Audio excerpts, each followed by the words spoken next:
एक गांव में पारो नामक एक गरीब विधवा रहती थी। उसका एक पुत्र था। वह इतनी गरीब थी कि घर में 4 बर्तन भी ढंग के नहीं थे। लड़का अभी छोटा था। पारो ने बड़े प्यार से उसका नाम नसीब सिंह रखा था, मगर वह इतना बदनसीब था कि उसके पैदा होने के कुछ समय बाद ही एक बीमारी से उसके पिता की मृत्यु हो गई। पारो घरों में चौका बर्तन आदि करके उसे पाल रही थी।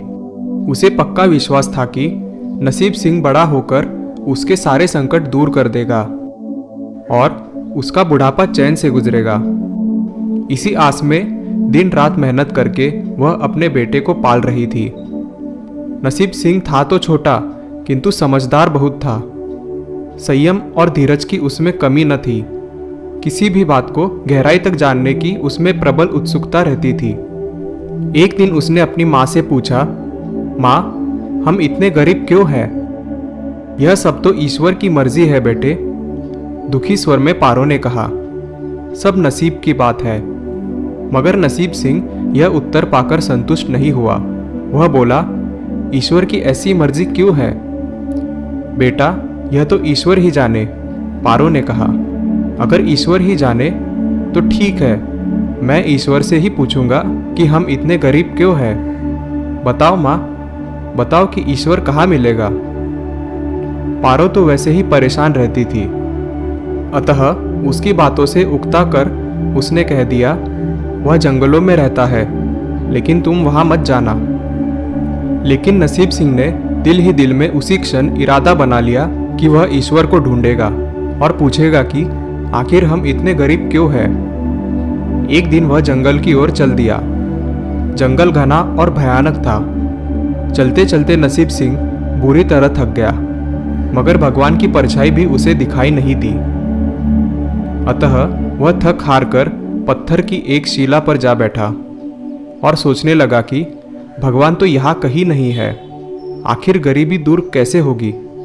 तभी संयोगवश मृत्यु लोक का भ्रमण करते करते शिव पार्वती उधर ही आ निकले। उन्होंने बच्चे को वहां बैठे देखा तो उन्हें बड़ा अचरज हुआ कि वह अबोध बालक इस भीहड़ जंगल में बैठा क्या कर रहा है। भगवान शिव ने बालक से पूछा, तुम कौन हो बालक, और इस जंगल में बैठे क्या कर रहे हो? मैं ईश्वर को ढूंढ रहा हूं, बालक ने कहा।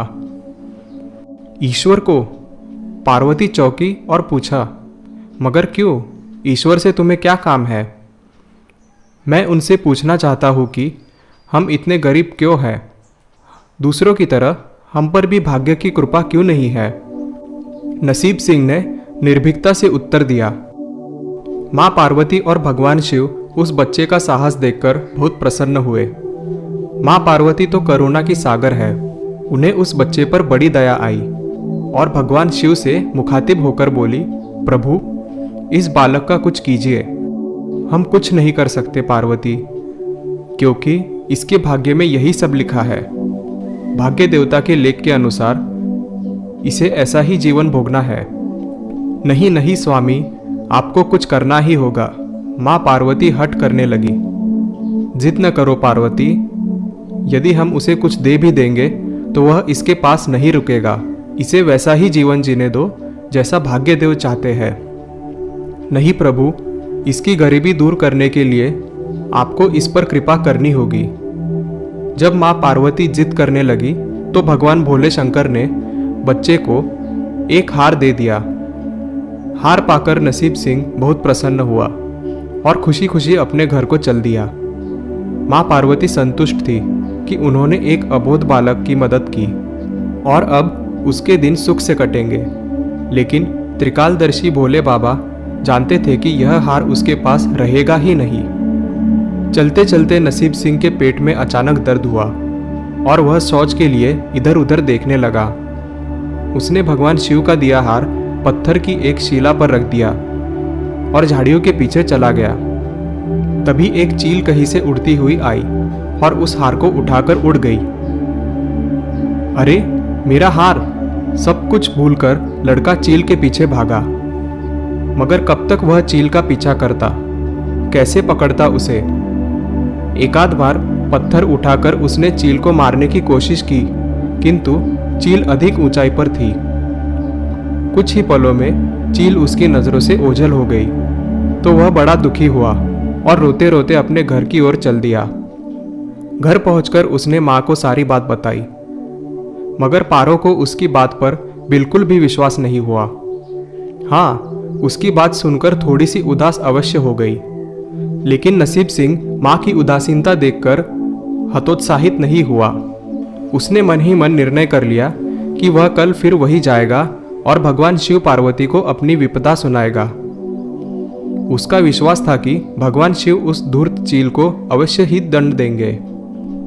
भगवान शिव ने पार्वती से कहा, देखो उसके पास कल वाला हार नहीं रहा, उसे एक चील ले उड़ी है और दूसरा हार पाने व उस चील को दंड दिलवाने की इच्छा के लिए वह लड़का आज फिर आया है। पार्वती ने फिर भगवान शिव से प्रार्थना की, आप चाहे चील को दंड दे या ना दे, किंतु इस लड़के की सहायता करके इसकी निर्धनता दूर करें। हम अब कुछ नहीं कर सकते देवी, यह तुम जिद करती हो तो हम ब्रह्मा से कहते हैं, वही इस बालक की कुछ सहायता करेंगे। यह कहकर भगवान शिव ने ब्रह्मा जी को बुलाया और सारी बात बताकर आग्रह किया कि आप इसकी कुछ मदद करें। तभी ब्रह्मा जी ने लड़के को हीरे की एक अंगूठी दे दी। लड़के ने अंगूठी जेब में रखी और खुशी खुशी अपने घर चल दिया। उसने सोच लिया था कि वह अब एक पल के लिए भी अंगूठी को अपने से दूर अलग नहीं करेगा। चलते चलते अचानक उसे प्यास लगी। वह सरोवर के किनारे पहुंचा और जैसे ही वह चुल्लू भर पानी पीने के लिए झुका, वैसे ही उसके जेब से अंगूठी निकलकर पानी में जा गिरी और इससे पहले कि वह उठाता, एक मछली उसे निगल गई। नसीब सिंह फिर रोते रोते घर आया और माँ को सारी बात बताई। बेटा, जब तक भाग्य में नहीं है तब तक कोई भी चीज़ नहीं रुकेगी, माँ ने उसे दिलासा देते हुए कहा। जब भाग्य देवता खुश होंगे तो मिट्टी भी सोना बन जाएगी, मगर इस प्रकार किसी के देने से हमारी गरीबी दूर नहीं होगी।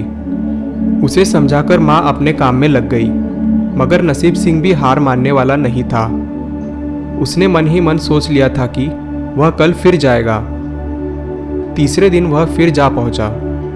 शिव और पार्वती उसका यह साहस देखकर बहुत खुश हुए। शिव जी ने इस बार ब्रह्मा जी के पास जाकर बात की कि वह लड़का तो बड़ा साहसी है, इसका कुछ उद्धार किया जाना चाहिए। तब ब्रह्मा जी ने सलाह दी कि हमें भगवान श्री हरि के पास जाना चाहिए, वही इसका कोई हल बताएंगे। अतः वह श्री हरि के पास जा पहुंचे। पूरी बात सुनकर भगवान विष्णु ने नसीब सिंह को कुछ हीरे दिए। हीरे पाकर वह बहुत खुश हुआ और इस बार बिना कहीं रुके उसने सीधे अपने घर जाने का निश्चय किया, क्योंकि 2 बार उसकी चीज़ें खो चुकी थी। जब वह घर पहुंचा, माँ घर पर नहीं थी।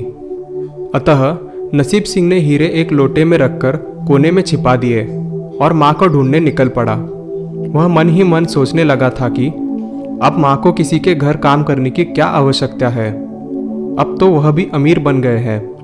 उधर पीछे से चोर उसके घर में घुसे और जो भी सामान हाथ लगा लेकर भाग निकले। उस सामान में लोटा भी था जिसमें हीरे रखे थे। जब वह माँ के साथ वापस आया तो देखा कि हीरे गायब थे। इतना ही नहीं, घर का दूसरा सामान भी गायब था। अब तो उसकी माँ को बहुत गुस्सा आया। वह बोली, क्यों मुझे नई नई कहानियाँ सुनाकर पागल बनाता जा रहा है। सारा दिन आवारा की तरह इधर उधर भटकता रहता है और शाम को पिटाई के डर से कोई नई कहानी सुना देता है। माँ की डांट सुनकर लड़का रोने लगा। वह तो केवल वही जानता था कि जो कुछ भी उसने बताया था वह सत्य था। डांट खाकर लड़के की हिम्मत और बढ़ गई और अगले दिन वह फिर उस स्थान पर जा पहुंचा। भगवान भोले शंकर सोचने लगे कि इस पर इतनी मुसीबतें पड़ी लेकिन इसने हिम्मत नहीं हारी। इससे वह बहुत प्रसन्न हुए और भाग्य देवी के पास जाकर बोले, यह लड़का बहुत ही साहसी, हिम्मती और धीरज वाला है। ऐसा व्यक्ति अभागा नहीं हो सकता, इसे कुछ दे दो। आज्ञा पाकर भाग्य की देवी ने नसीब सिंह को सोने का एक सिक्का दिया। सिक्का लेकर नसीब सिंह खुशी खुशी अपने घर को चल दिया। जब उसने घर जाकर वह सिक्का अपनी माँ को दिया तो उसकी माँ बहुत खुश हुई। अब क्योंकि उन पर भाग्य देवी की कृपा हो गई थी, अतः सारे काम ही अपने आप शुभ होने लगे। दूसरे दिन ही एक मछली वाला उसके गांव में मछली बेचने आया तो लड़के ने वही सिक्का देकर मछली खरीद ली। उसकी माँ ने मछली का पेट चीरा तो वह अंगूठी निकली जो ब्रह्मदेव ने उसे दी थी और जो उसकी जेब से तालाब में गिर गई थी। माँ ने अंगूठी संभाल कर रख ली और नसीब सिंह से बोली, जा बेटा, जंगल से थोड़ी लकड़ियाँ ले आ, आज घर में ईंधन बिल्कुल नहीं है। लड़का कुल्हाड़ी लेकर जंगल की ओर चल दिया। वहां जाकर जिस पेड़ पर लकड़ी काटने के लिए चढ़ा, वहां उसी चील का घोंसला था जो उसका हार उठाकर ले गई थी। लड़के ने देखा कि चील कहीं आसपास नहीं थी। नसीब सिंह ने अपना हार उठा लिया और जो भी थोड़ी बहुत लकड़ियां पेड़ के आसपास पड़ी थी वही उठाकर घर की ओर चल दिया। माँ हार पाकर बहुत खुश हुई। अब तो देखते ही देखते उनके दिन बदल गए। घर में किसी चीज का अभाव नहीं रहा। फिर ईश्वर की कुछ ऐसी करनी हुई, जो चोर उसके घर के हीरे चुराकर ले गए थे, उन्हें सपने में महादेव ने चेतावनी दी कि जो हीरे उस लड़के के घर से चुराकर लाए थे वे तुरंत वापस कर दो, वरना तुम्हारा सर्वनाश कर दूंगा। चोर उसी दिन हीरे उसके घर पर दे गए और अपनी गलती के लिए माफी भी मांगी। इस प्रकार उस अभागे का भाग्य चमक उठा। अब उसके घर में किसी चीज की कमी न थी और उनकी गरीबी सदा के लिए समाप्त हो गई। अगर आपको ये कहानी अच्छी लगी तो वीडियो को लाइक करें और पीसफुल टेल्स को सब्सक्राइब करें। धन्यवाद।